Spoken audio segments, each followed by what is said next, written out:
I've lost so many AirPods. You are Locked On Fantasy Basketball, your daily fantasy basketball podcast, part of the Locked On Podcast Network, your team every day.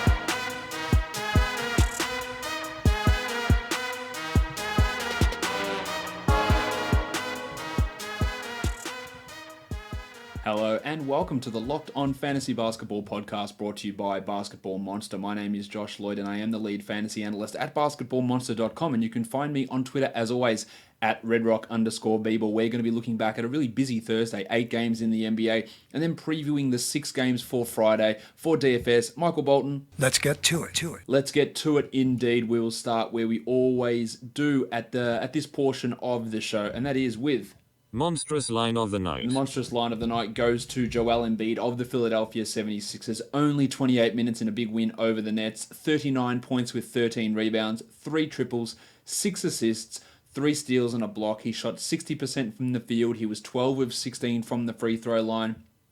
He is your 7th best fantasy player this season, the 4th best guy in the last 3 months, averaging 29 and 14 in 34 minutes. 2 blocks, and still has room to improve in that field goal percentage where he's at like 49% for the season. Get that to 52, 53, then he does remain pretty comfortably as a top 5 guy for this season and many seasons to come. He's already played 62 games this season. Chance to push not quite to 70, but you're getting pretty up there. This is already he's 1 game away from the 63 games that he played last season, so it looks like it's going to be another successful outing for Joel Embiid, whose dynasty value is locked in, it feels like, as a top 5 guy for the next 5 to 7 years, I would guess, with Embiid. But another strong performance from him here. Waiver wire line of the night. The waiver wire line of the night goes to the Duke, Wayne Ellington of the Detroit Pistons. Now 31 minutes for Ellington, 25 points, which included 7 triples, no rebounds and no assists. That's pretty hard to do unless you're Nick Young. He also had 3 steals in that game as well, and he has been a very strong 3-point streamer pretty much his entire time in Detroit, where he's averaging over 3 threes per game. He does very little else apart from that. But if you're looking for a bloke who's going to hit 3 threes per game, Ellington is that guy that you can have a look at. Now, his minutes do fluctuate wildly. His last 6 games, 32, 31, 19, 20, 30, and 31 minutes. But he's had a 7 3-pointer game, a 6 3-pointer game, then 0 and 1, and then 4 threes, and then 7 threes. He's also giving you multiple steals in a few of these games. He also, amazingly, has not had 1 single rebound in the last 3 games, and has had 3 total rebounds in his last 6 games, and hasn't had an assist in the last 2 as well. So you're getting absolutely nothing outside of threes, and then when they come in bulk, you get points associated with that.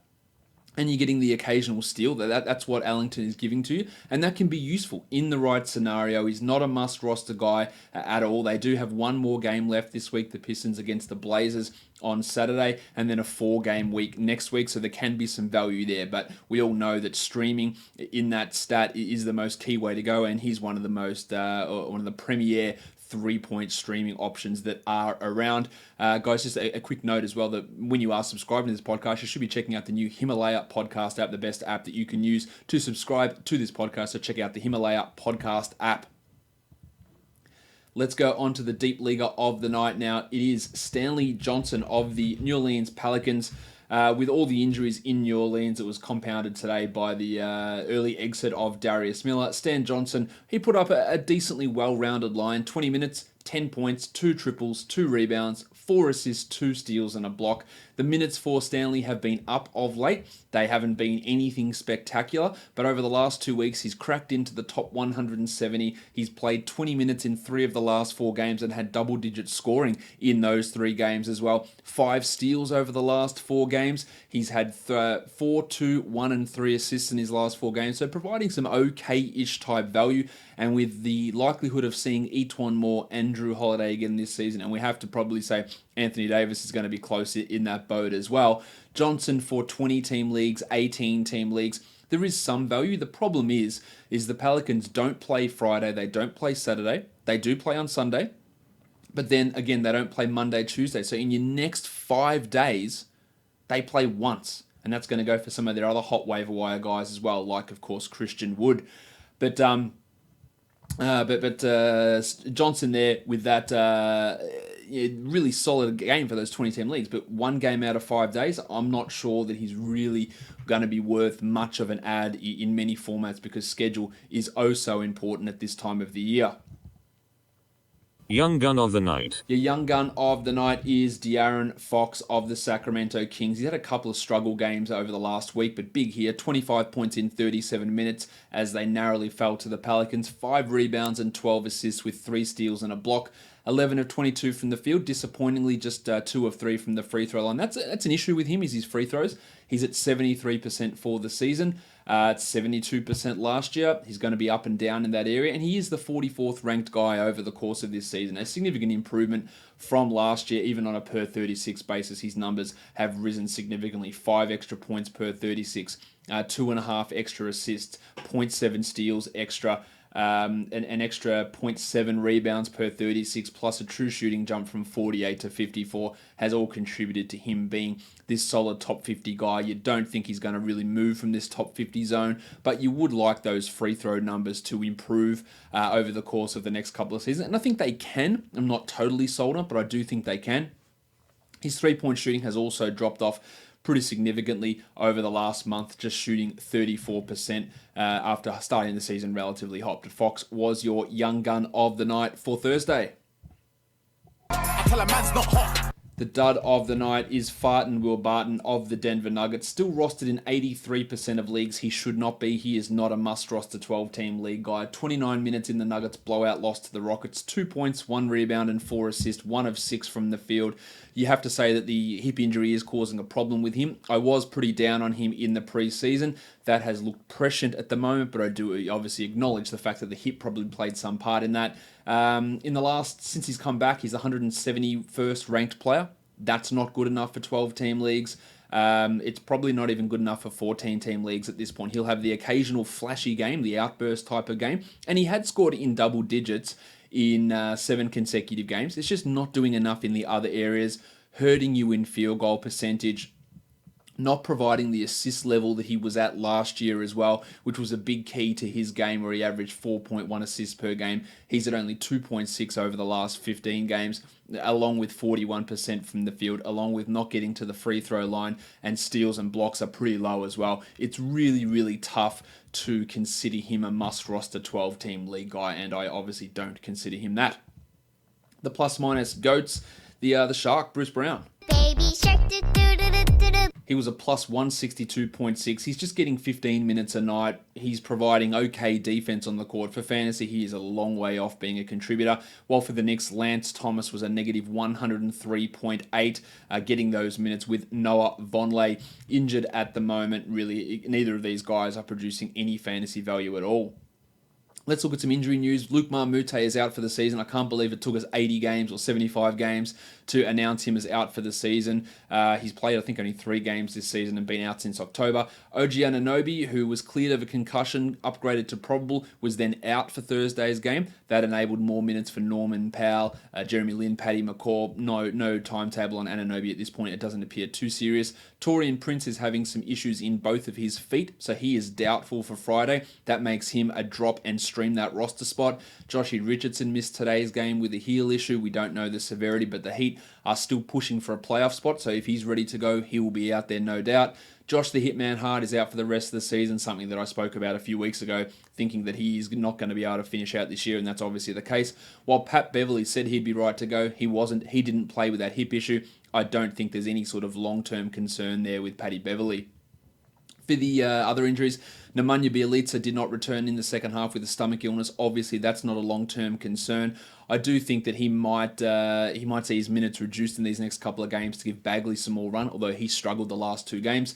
Darius Miller left the Pelicans game with a thigh injury. He was only providing like 16-18 team league 3-point stream value, while the big injury news is Gianni Antetokounmpo. He did sprain his ankle at the end of the game against the Clippers, was not able to return to the court, but he has made it clear that he does plan to play through the ankle injury as long as the coaching staff lets him. My guess is the coaching staff won't let him and they'll give him a game or 2 off here, but there's nothing guaranteed there. That's going to boost the value of already your must-roster guys like Middleton and Bledsoe, but it also helps guys like Sterling Brown and especially Paddy Connaughton and Ersan Ilyasova. Now, Connaughton had been sort of a fringe 12-team league guy, whereas Brown and Ilyasova are 14-teamers. They probably stay in that area. It just solidifies them in that spot. And again, I wouldn't be stunned if we see Yanni do sit out a game or two here with this ankle injury, because he has had a few ankle issues over the past few weeks. And with the playoffs coming up, they're going to want to make sure that there's nothing untoward going on with his lower extremities. Let's get into these games now. Talk about them in a bit more detail across the NBA from Thursday, an oddly busy Thursday, as I mentioned earlier. The first one of those games was a blowout. It was the Orlando Magic getting beaten by the Pistons 115-98. DJ Augustin still played 31 minutes and had 18, 4 and 4. He remains a must-roster guy in most formats. Of course, taking into consideration schedule is really important. But with how Augustin's playing on a per-game basis, his numbers are making him a 12-team league guy at this point. At this point in the season, the Magic do have just the one game left this week, but they do have a 4-game week next week. Aaron Gordon is strong in this one, 20 points with 3 rebounds and 4 assists there as well, while Vucevic, one of his worst games, 12 and 12, still a double-double. Johnny Isaac, the offensive production was well down, 10 points on 14 shots, while Terry Ross, I think we're better off streaming his spot at the moment. 10 points, 0 threes. You might get better value out of using someone like the Duke, Wayne Ellington. Speaking of the Ellington and his Pistons, just the one more game left this week on Saturday for the Pistons, but 4 next week as well. Thon Maker had another 2 blocks and hit 2 threes. That can be an interesting option in your deeper formats. While Ish Smith outplayed Reggie Jackson again. 15, 4 and 6 for Smith. I like him as a 12-team assist streamer. I think Jackson's a pretty clear drop in 10s and 12s and maybe even 14-team leagues, although last game he played 31 minutes and put up good numbers. It's a little bit hard to gain or understand exactly what Dwayne Casey's doing with that position. The Duck, Luke Kennard, just a stream guy as well. While Blakey Griffin had 20 and 10, a strong Griffin performance. We're going to talk about things that are a little bit tough to get our head around. The Brooklyn Nets and their rotation can sometimes be difficult. They lost to the Sixers 123-110, but Rondé Hollis-Jefferson out of nowhere played 26 minutes. He had 19 and 10 in a big double-double. The last time he had a big game, which was about 2 or 3 games ago, the game literally straight after that, he was a DNP CD. He's been a DNP CD nearly all this whole time. But putting him some interesting numbers. He's at least a name to watch for deeper leagues, but that's it. Smoke and Joe Harris had 22 points. Dinwiddie had 13, while it wasn't a great game for D'Angelo Russell. We also saw Jarrett Allen play only 9 minutes. He was benched in the second half as Rondé took his spot in the starting lineup. Allen is a pretty clear drop in 10 and 12 team leagues, in my opinion, while Karis LeVert's looked good in each of the last 2 games, 18, 4 and 3 in his 28 minutes. For the Sixers, General Soreness, just the 9 points for Jimmy Butler on 10 shot attempts, 7 rebounds, 3 assists and 3 steals. Redick had 18 and Simmons had 16, 4 and 8. Well, Toby Harris, his shooting is way off at the moment. 6 points in 35 minutes, 10 rebounds and 4 assists. We thought he would take a hit in Philadelphia, and he has. This shooting, though, there has got to be some room for that to improve because he's well below Clippers' area in shooting, and it just feels like it's a really inopportune cold streak. Boban Marjanovic got some extra minutes with Embiid only playing 28, 18 minutes for Boban, 16 points with a 3 and 3 rebounds, but there's nothing really to see with him when we're looking at it from a long-term perspective. The next game that we take a look at is the Dallas Mavericks. They just narrowly lost to the Miami Heat, 105-99. Justin Jackson made another start. He played 33 minutes and he had an interesting line, 14 points with 4 rebounds, 2 triples and 2 steals. That's okay for him. We know that he is up and down. Literally the game before that, he had 2 points in 17 minutes and then 9 points in 21 minutes. So he is a hit and miss guy. He is just a point stream sort of a player whose efficiency numbers, they vary quite a bit. The Mavericks have 1 game left this week and then 4 games next week as well. They play on Sunday this week, and they've got that Sunday, Monday back-to-back. My man Ryan Brokoff is an interesting deep league 3-point streamer. Another 3 triples for him here. Doncic had 19, 8 and 7. While Dirk, 28 minutes for Dirk against Dwayne Wade in maybe their final matchup. 13 points or definitely their final matchup. 13 points for Dirk in his 28 minutes with 3 threes, while the burner, Jalen Brunson, the shooting was off, only 1 of 4 from the line, but 13, 3 and 4 is pretty okay, and I do think that he is worthy of a 12-team spot now. Can you hold on to that roster spot with 0 games for the next 2 days? Most of the time, the answer to that's going to be no.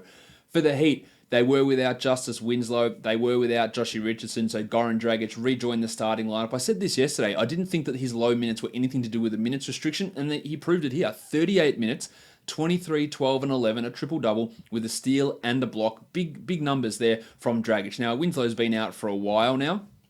Dragic hasn't necessarily been putting up good numbers. In fact, he's really been struggling. His last 3 games, he combined for 11 points and 9 assists, and he had 23 and 11 in one game today. So to say today's a bit outstanding is accurate, but then the 3 games prior to that, 19, 26, and 22 points on at minimum 53% shooting. So he's all over the place in terms of production. It is hard to get a full grasp on him.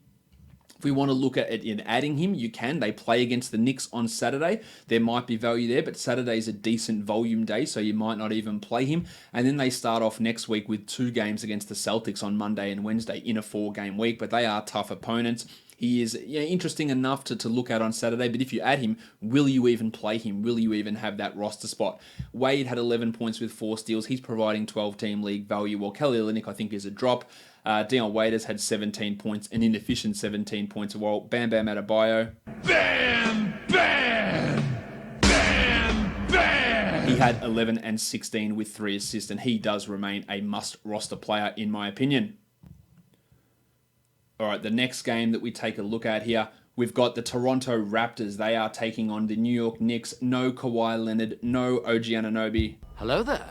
So Pascal Siakam, as he does in these situations, went off 31-5-5 in a big 117-92 victory. Fred VanVleet was also good, 12-3-8 with a steal and 2 blocks. I think VanVleet is a 12-team league guy. Now, the Raptors have one more game left. It's against the Bulls on Saturday. But I think he'll get close to 30 minutes in that game. Will Kawhi be back? I've got no idea. You would assume so, but you also assume probably low minutes in that game. Kyle Lowry, only 25 minutes here. I think he will also be limited, while Mark Gasol and Serge Ibaka... Oh, hi, Mark. Both of those guys aren't 12-team league guys anymore. Pretty clear drops, in my opinion. Norman Powell had 11 with 2 steals and 3 threes. When Kawhi and OG are out, he can be a 14-team streamer. For the New York Knicks, it wasn't a revenge game for DeAndre Jordan, so Mitchell Robinson played 31 minutes, 19 and 21 for Robinson with a steal and 2 blocks. He is, I believe, a must-roster player. I think the majority of the games, again, you can never be sure with what Fizdale is going to do. The majority of games, he is going to get big minutes. They play again on Saturday for their second game of the week, and then a big 4 games the next week. So really some big opportunities for Robinson to put up some big performances. Mario Hezonja, only 21 minutes in a start because Lance Thomas played 18 minutes and Henry Allenson got 9 minutes, as did Luke Cornett, but that was a lot of garbage time. I think Hezonja would have played more. Dotson had 9 points. He's only a 14-team league guy, while the Fort Kevin Knox had 9 points as well.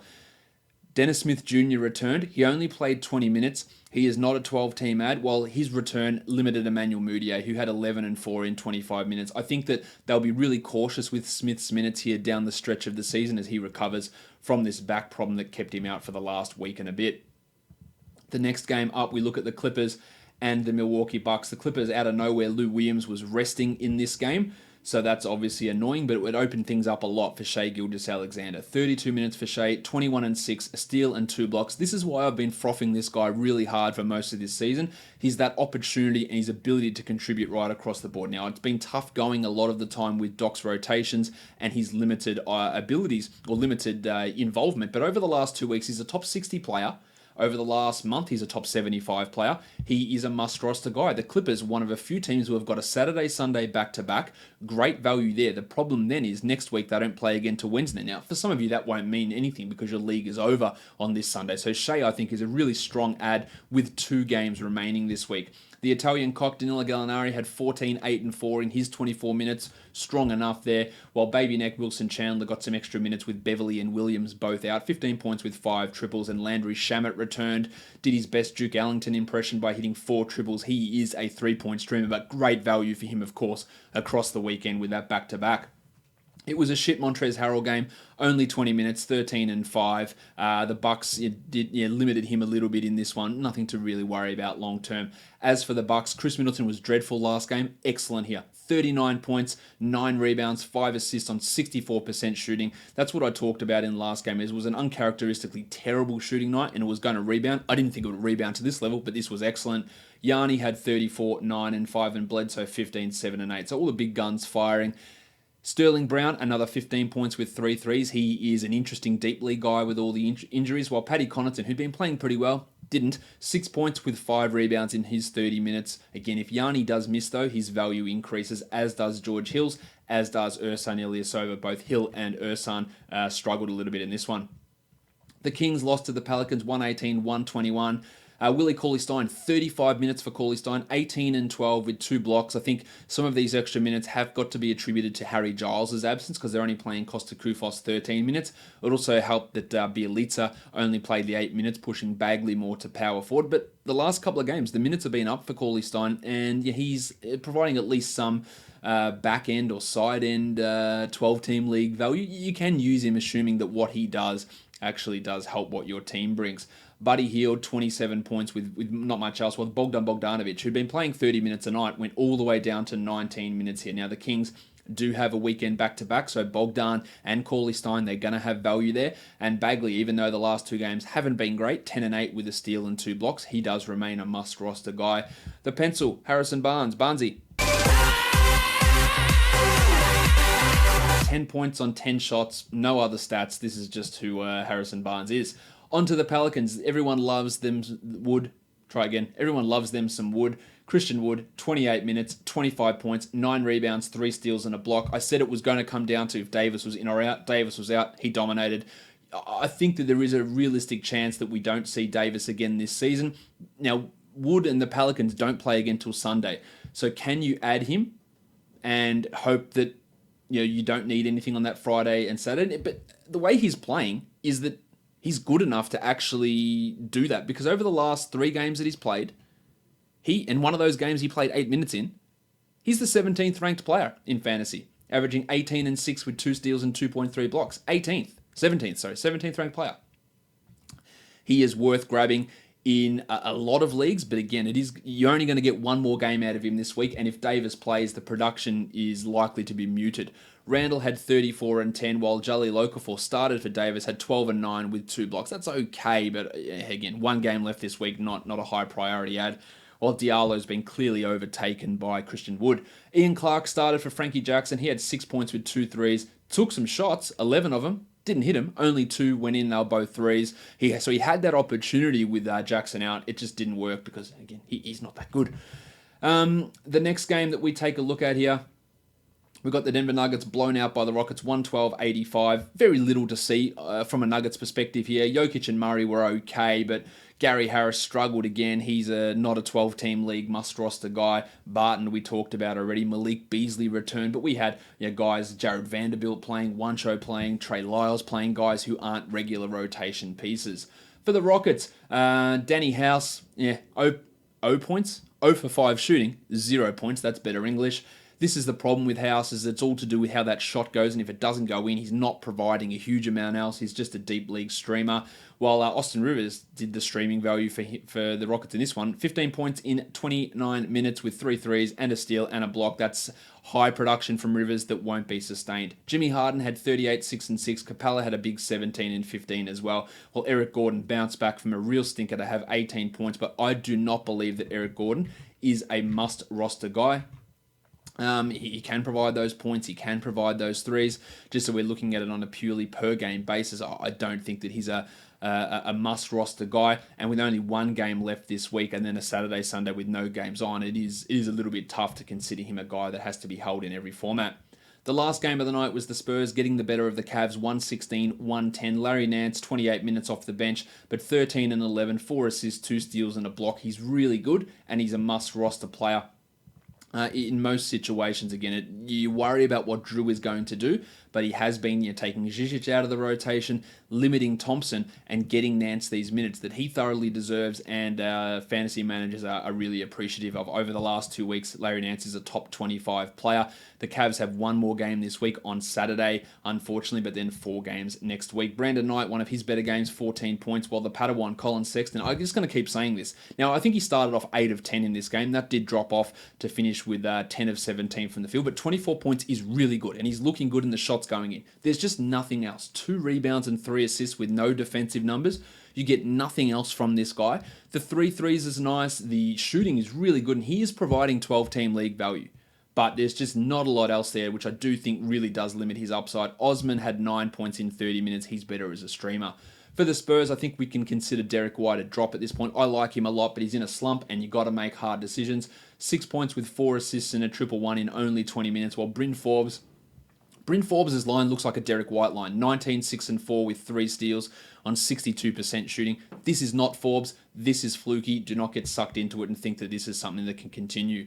DeRozan had 25 with 8 assists, while Aldridge, it was a terrible night from Aldridge. 14 points in his 36 minutes, while Rudy Gay and Jakob Poeltl, probably both, don't deserve spots in 12-team leagues. All right, let's flick this over now to some DFS action. We will start by looking at the perfect lineups from Thursday's game on DraftKings. Dragic, the Iron Shoulder, Forbes, Middleton, Siakam, Embiid, Fox, Christian Wood, and Mitchie Robinson. Look at those 2 last names, Wood and Robinson. Total of 439.25, and that cost 49,800. And then on FanDuel, Dragic, Forbes, Ellington, Middleton, Justin Jackson, Antetokounmpo, Siakam, Wood, and Embiid for a total of 418.9, and that cost the full $60,000 dues. Let's move on and preview these games now. On DraftKings, mainly we're going to be focusing. There's 6 games on Friday. The first one is the Pacers traveling to take on the Boston Celtics. The Celtics are 6.5-point favorites, and the total is 214. Kyrie Irving should be back, but this is a first game of a back-to-back slate for the Celtics, so I guess we could see him resting. Al Horford, they're both, I think they're both probable to play here, but we just don't know that for sure at this point. At point guard, Irving is at 8,600. I love the tournament upside here for Kyrie, but it's hard to trust him in cash. Well, Darren Collison returned last game, only played 24 minutes, but at 5,600, I like the minutes to go back up here and the production to exceed 30. So I think he's a pretty strong value option here, Collison. Rozier would get that boost if Irving is out, and his salary has dropped all the way down to 5,100, making him a very strong cash lock if Kyrie does sit out. At shooting guard, Bojan Bogdanovic is at 5,800. I like that floor. I like the solidness of what he's been doing. That's strong to me. Jaylen Brown is struggling at this point, while Marcus Smart at 48. Love what Smart's been doing, especially if Kyrie is out. Thad Young's at 54 as a small forward. I think that's a strong cash play with some upside, but strong for cash. While Tatum's at 57, and his last couple of games have been pretty good as well. And I think that he is in play here. Gordon Hayward, probably not. Marcus Morris at 57, limited upside for Morris, and I just do worry about how that rotation is going to go. We don't know if Boston's going to go back to the Baines Horford front court, or if Morris will regain his starting spot. Speaking of the big man, Horford is at $6,000 now. If he plays, I love that salary for Horford. That would make it strong. I also like Miles Turner at 6,000. Both of those guys seem really underpriced. Sabonis is at 62, while there are better options that you can use in Horford and Turner for a cheaper price, in fact. Over on FanDuel, I like Tatum at 65 over there. I think Marcus Morris at 52 is a pretty strong FanDuel play, as is Marcus Smart. Horford at 72 is elevated, obviously, but if he plays, I think there is some value there, but I'm not totally sold on him. Probably more tournaments. I think Collison at 63 looks pretty good, and Miles Turner at 77 might be a little bit high on FanDuel. Next game up, we got the Portland Trailblazers and the Atlanta Hawks. The Blazers are 3-point favorites on the road. The total 233.5. Seth Curry has been providing really consistent numbers. Taurean Prince is doubtful for Atlanta. You're going to have CJ McCollum and, of course, Yusuf Nurkic out for the Blazers. At point guard, Trae Young's at 8,300. He is just consistently churning out 40-point games. He's averaging 48 over the last 5. I love him here in this one. While Seth Curry at 45, he's giving us 25-point games regularly. Massive value for both of those players. Lillard's at 10-1, and while I do like Damo at that salary, and it's a very, very good matchup for Lillard, who is coming off a poor performance against the Bulls, I prefer someone like Trae Young, saving myself $2,000. With Prince out, maybe Bazemore gets an extra chance at 3,800. Tournaments only, though. Hood, I'm not really caring for, while Pants Kevin Huerter's at 4,100. With Prince out, I think this could help Huerter quite a bit, and that puts him at least into the tournament discussion, while DeAndre Bembry's at 3,900. He's already averaging 22 points over the last 5, in large part due to the 36-pointer he had last game. But if Prince is out, that's going to open up more minutes and opportunity for Bembry. For these small forwards, Flaming Mo Harkless at 43, and the Chief, Al-Farouq Aminu, sometimes may be good, sometimes may be shit. He's at 47. He's on a string of some pretty decent games here, Aminu, so that gives me an element of pause, but I do think that for tournaments there is something we can like with him. And then for the big men, where I think a lot of the value is, the Baptist John Collins at 6,900. Giggity! He fouled out last game, still put up 21 points.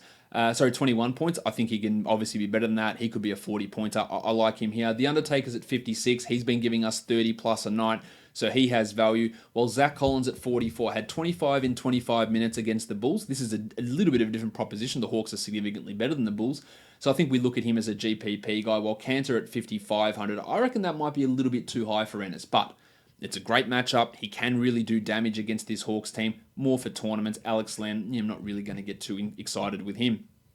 On FanDuel, I like Bembry. I like Trae Young at 87. Johnny Collins, Damo Lillard, Huerter and Bazemore as your GPP type options. Seth Curry's at 51. That might be a bit high, but I don't dislike it completely. While Cantor at 59 and Collins at 51. I think there's a lot of value taken away from both of those guys with those elevated salaries. The next game is the Denver Nuggets taking on the OKC Thunder. The Nuggets, that sounded really weird coming out of my mouth. The Thunder are on a the Nuggets are on a back-to-back on the road. The Thunder are 4.5-point favorites, and the total is 221. This is the best matchup of the day on paper. Paul George is questionable with a shoulder issue. The shoulder's been bothering him for weeks and weeks. If he is out, you're going to get Abdul Nadir, you're going to get Deontay Burton, but the guy who gets the biggest boost is going to be Jeremy Grant, and he would become a pretty strong option. At point guard, Westbrook's at 10-7. I like Westbrook irrespective of Paul George's status. Schroeder at 53. He also gets a big bump if George is out. Now, he was piss poor last game, but prior to that, he'd been really strong, so I think we can get back on his train. While the Blue Arrow down at 5,900, Jamal Murray had been struggled today, mainly because of the limited minutes, but had put together a couple of strong games before that. That salary is really appealing for Jamal. Monty Morris, Malik Beasley, their nose from me. Shooting guard, Barton's at 47. He's only ever going to be a tournament guy, but he's obviously really struggling. Same with Gaz Harris. For the small forwards, the Beatle Paul George at 9,700. If he plays, I really like that, but there's an element of risk there, of course. And then on to the big men. Steve Adams at 5,500. Love it. That's such a low price, and he had 52 points last game, especially if George is out. That's strong from Adams. Millsap is a fade from me. Jokic at 9,400. I think that's okay. I worry a little bit about the back-to-back here for Jokic, so maybe just for tournaments. Markeith and Plumlee, they're not going to really do much for me. While Jeremy Grant at 52, love it. Absolutely love it, and the value skyrockets if Paul George is out. On FanDuel, Schroeder, George, Westbrook, Adams, and Grant, I think they all have value in cash and in tournaments. Jokic at 10.5, probably more for GPPs, and Jamal Murray at 72. I just think you'll find better options than Murray around. The next game, the Warriors traveling to take on the Minnesota Timberwolves. The Warriors are 9.5-point favorites here. The total is 230. We're on blowout watch here for the Warriors stars. Taj Gibson's doubtful with his calf issues, so that boosts Dario Saric's value a little bit. At point guard, you got Tyus Jones at 5,400. Really strong cash value. Probably limited tournament upside, but strong cash. While Steph's at 8,900. He had 61 in his last game. He's been a little bit down over the last little run of time, but point guards have done well against Minnesota of late. Steph's done well against Minnesota. He'd be a strong tournament guy at sub 9,000. But that risk of the blowout does limit his value. Clay's at 6,700. I'm not really interested in him. While Andy Wiggins is at 61. Limited upside, but his floor has actually been relatively solid lately. I think he can get to 30, which at 61 is not a bad, I think he can exceed 30, not a bad number. Josh Okogie is at 4,700. He's been a mid to high 20s guy recently, and that's okay at 4,700. This is a bit of a worry against the Warriors, but he has played okay against them so far this season. I don't mind him here. Not the highest priority guy, though. Well, Durant's at 8,800. Had a 50 in the last game. At 8,800, you've got to at least consider him. That's really cheap for a guy of his caliber. As for Šarić at 4,700, Taj out actually puts him into cash discussion for me. And then you've got the other big men like Boogie at 71. I actually love that for Boogie. That's a really great price. He's averaging 42 over his last 5. In on that. In on Towns at 10.5 as well. While Draymond at 58. That's really strong for Draymond. Probably more tournaments though. He's a little bit hit or miss, especially with the absolute disappearance of his offensive game this season. On FanDuel, Šarić at 52. That's a bit of a price jump for him, but I don't mind it. Durant at 95, Wiggins at 67, and Townsy, I think all value in those guys. Tyus at 65. I think that might be pushing a little bit on the upper end of where I'd be comfortable with using him. The Wizards and the Jazz in Utah. The Jazz are 12-point favorites. The total is 226. Will we get big Tom Bryant minutes again? He was excellent in the last game. Brooks has been a little bit up and down with his rotation, so that's something we do have to monitor here. At point guard, Satoransky's at 58. I really like the cash value for Thomas there, while Donnie Mitchell at $8,000. He's done. He's good. He's been struggling. I would only use him as a tournament guy. Geordie McRae also went off last game, but I don't really see that as a repeating feature. At shooting guard, Jinglen Joe's at 58. Love his floor. Really, really good for cash. He's averaging 34 over the last 5. Ingles in this matchup suits him a lot. While Beal at 9,300, I just worry that at some point he is going to see minutes reduced, and that would lean me to only have him as a tournament guy. Plus, it's a shit matchup for him. Trevor Ariza won't play. Troy Brown will start. Doesn't mean he'll be worth using because he won't be. A small forward, Jabari at 6,200. A big 53-pointer from Jabari last game. Absolutely massive. I actually feel okay about him as a cash option here. Royce O'Neal, Jeff Green, not really feeling too much with those guys. My name is Jeff. For the big men, Tom Bryant's up to 6,600.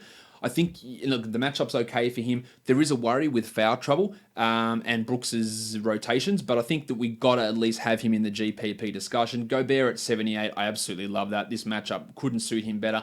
Same with Favors at 5,800. Both those guys could exceed value comfortably. Punch Bob is a pretty strong fade for me, Bobby Portis. Over on FanDuel, Troy Brown's at minimum salary, so at least you've got to have him as a GPP guy, and Tom Bryant at 72, still more for tournament. I like Satoransky for cash. I think Don Mitchell's decent enough on FanDuel at 85 in relativity to everyone else, and Jabari at 67. That might be just a little bit too high for Mr. Parker. Ingles at 7,000 is definitely too high, and Gobert at 10.3. I actually think that matchup at 10.3 is a decent enough price for Big Rudy. The last game of the day, the Hornets at the Lakers. The Hornets are 2-point favorites. The total 225.5. A bunch of injury news here.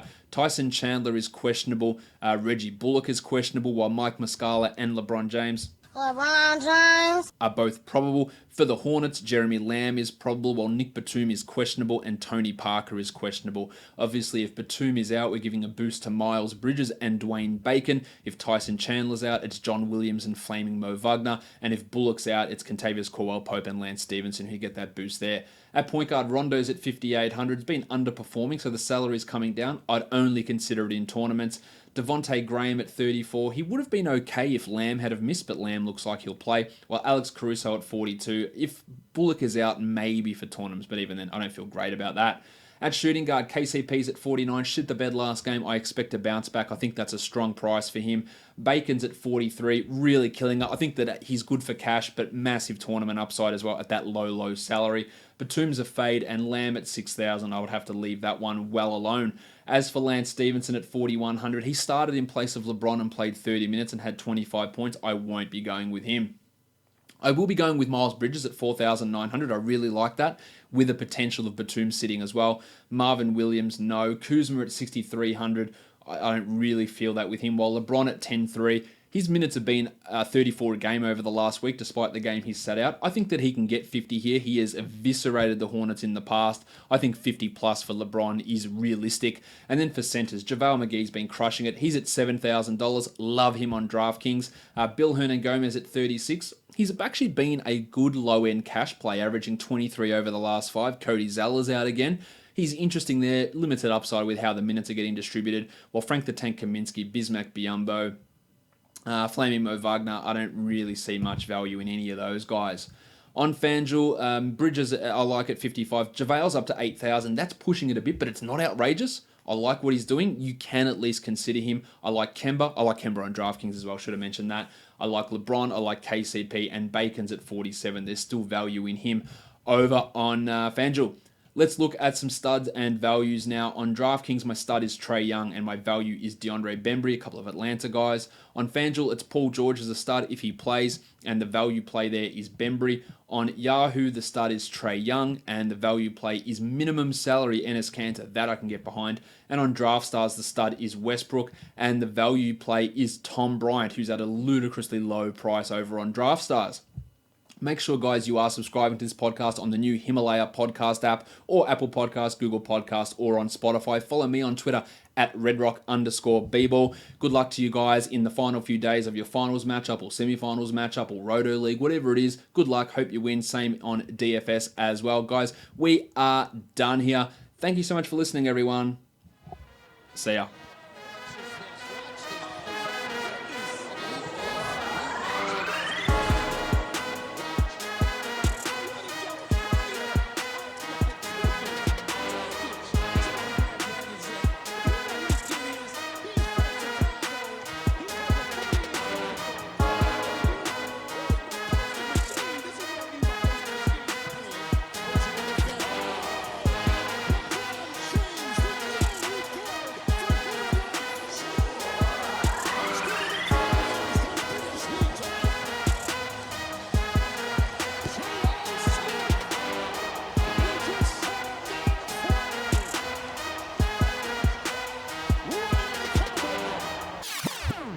Jaren Jackson Jr.